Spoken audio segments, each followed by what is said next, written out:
I'd like to thank the organizers for an opportunity to talk about a recent paper.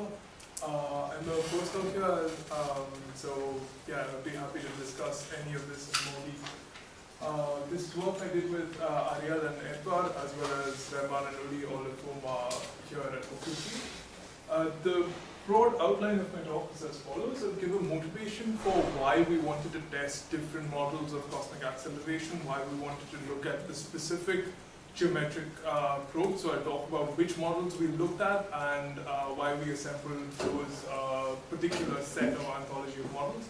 I'll then move on to like specific models and what parameters can we estimate for these models and in what regions are we still allowed with the current data set.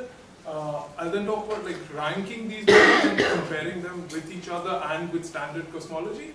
And finally talk about the constraints that we got from like some forecasts of future surveys. So the broad motivation is that despite the fact that like standard cosmology with the few parameters can fit a lot of the observations, for example, the Planck CMB map from 2013 here has fit really well with lambda CDM indicating a flat universe. And out here what we can see is the supernova Hubble diagram constraints along with also constraints from the BAO Planck and W map. And they all seem to like point towards like an omega matter of 0.3, flat universe, omega lambda 0.7. However, like there are certain pitfalls with the standard model, like for example the fine-tuning and the coincidence problem. So like fine-tuning wherein like you need a renormalization of about 120 orders of magnitude in order to make the observed density of lambda and the theoretical density of lambda meet. Also coincidence is another one of the possible problems known as like the new cosmological constant problem, wherein like despite the fact that omega matter and omega lambda have different dependencies on the scale factor, we still see them to be of nearly the same order of magnitude today. So some of the models like aim to like solve one or both of these problems, and the possible extensions that we looked at were like dynamical scalar fields that are slowly rolling or have a particular potential, as well as like modifications to the equations of GR, wherein like certain models have acceleration without the need for an external vacuum energy model. So what we looked at was basically starting with a compilation that was done by David Rubin et al. In 2009. So there was a certain list of models that they looked at, including like DGP and holographic dark energy, which are no longer like viable in terms of like they don't fit the data really well, but there are also like theoretical problems, for example, ghost modes that that make these models not favorable. So we use those models like that are still like well motivated physically and haven't been ruled out by the data. So for example, we use like quintessence cosmology, wherein like the equation of state is close to -1, but is always greater than -1. And looked at, say, for example, the thawing models, in which case like in the early universe, Hubble friction basically freezes the equation of state of dark energy to be about -1. And now it's slowly moving away from -1 to less negative values.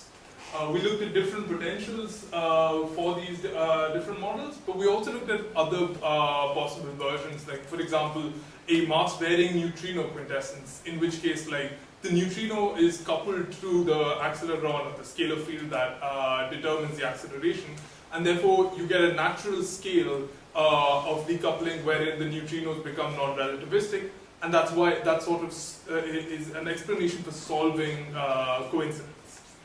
We also looked at like other models like vacuum phase transitions. So in this case, like up until redshift about 1, everything's governed by GR, but after that, like gravity and the cosmological constant are emergent phenomena.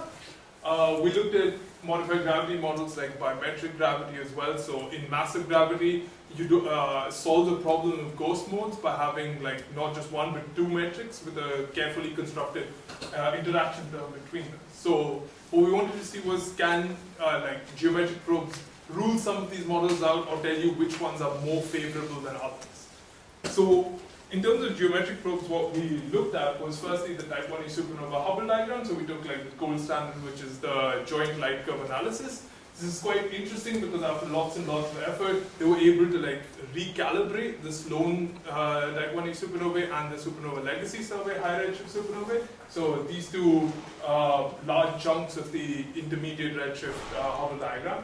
And as a result, the photometric calibration systematics could be reduced. So that made this a very interesting improvement over just any one of those two surveys. What we combined this with was like the CMB compressed likelihood, but we didn't directly use it because there are certain problems with robustness. For example, you assume a certain cosmology to get the compressed likelihood from the full power spectrum. And they've shown that like for modified gravity models, you can have like some sort of interaction between dark matter, dark energy, which would change omega matter, but still wouldn't change any of the observables. So you would have biases or possibly like or unrealistic error estimates, which are either too large or too small. So they wouldn't be viable for having a consistent like test of standard cosmology, quintessence, modified gravity. So in some cases, like you wouldn't get robust estimates. So what we did instead was we basically took a ratio of the BAO angular scale and the CMB angular diameter distance to the last capture surface.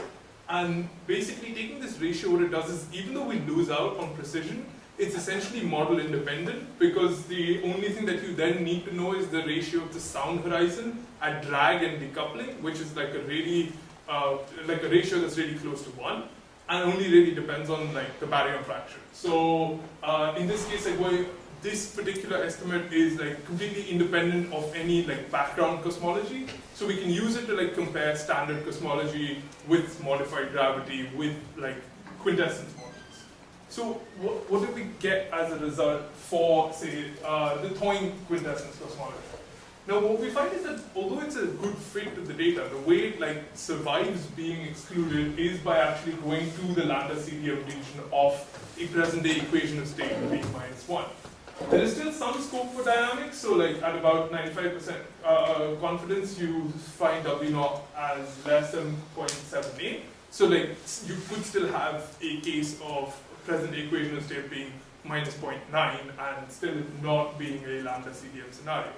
But however, what we wanted to then do was see like what is the likelihood of this being the case, something I'll talk about when we're looking at the future constraints, when we can actually distinguish between like a 0.9 and a -0.9 and a -1.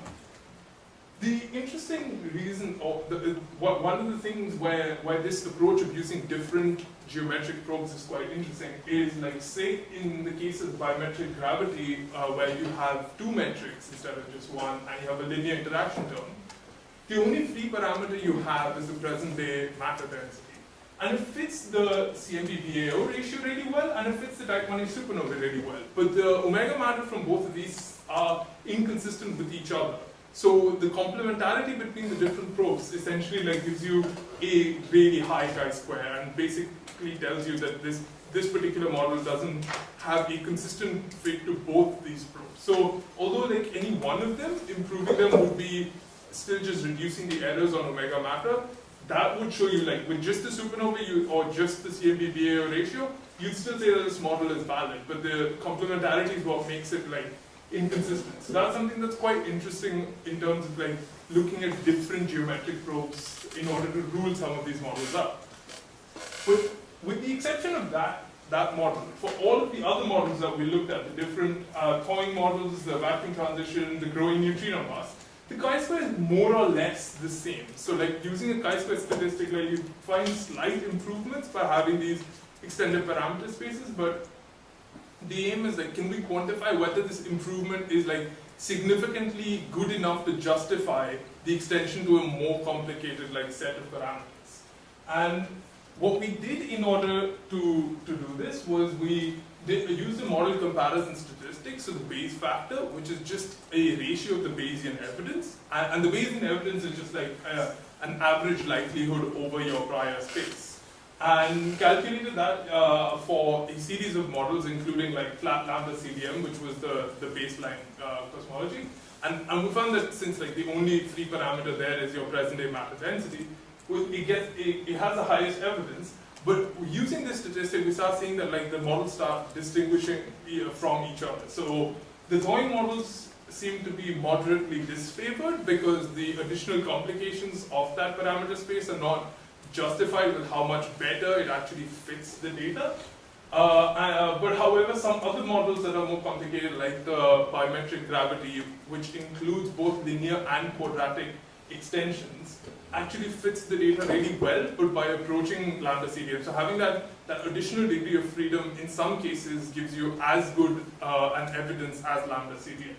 So a summary of all of these Bayesian evidence, for example, is that you have the best fit model being flat lambda, and some of these models, for example, like the growing neutrino mass or the biometric gravity with a quadratic interaction term as well, seem to be very close. You can't really exclude these. They seem to be well within the region of having a similar evidence.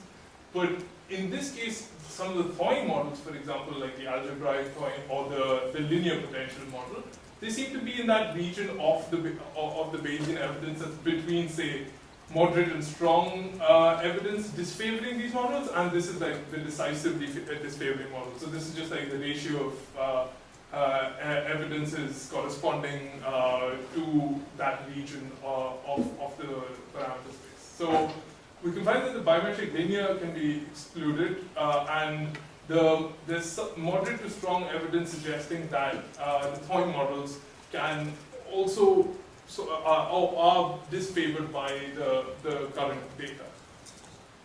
Since we're still in that region where we can't really decisively distinguish, what we then wanted to do was ask the question of, if we had the Hubble diagram and the PAO angular diameter distances from future surveys, would we then be able to distinguish, say, a present-day equation of state of -0.9 from flat lambda? So we said that if we take that as an input cosmology, to what extent can we like strongly exclude? And it's very promising that we get like a present equation of state up to like -0.92, we can distinguish from like a -1. And that's quite interesting, because that means like actually having all of these complementary probes can tell you like whether or not there is some non-standard cosmology, or whether it's all just approaching flat lambda.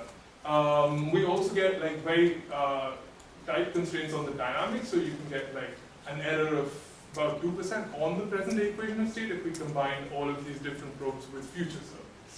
So it's quite interesting that despite the fact that at the current moment it's still like on a moderate to strong level, we could possibly say something decisively with the best case scenario for future probes. So yeah, the short summary being like, we use a model-independent geometric probe, which is very different from what's seen in the literature, and we could say that even those models that like approach lambda to fit the data well, because of the additional complications, could possibly be like moderately or strongly disfavored relative to standard cosmology.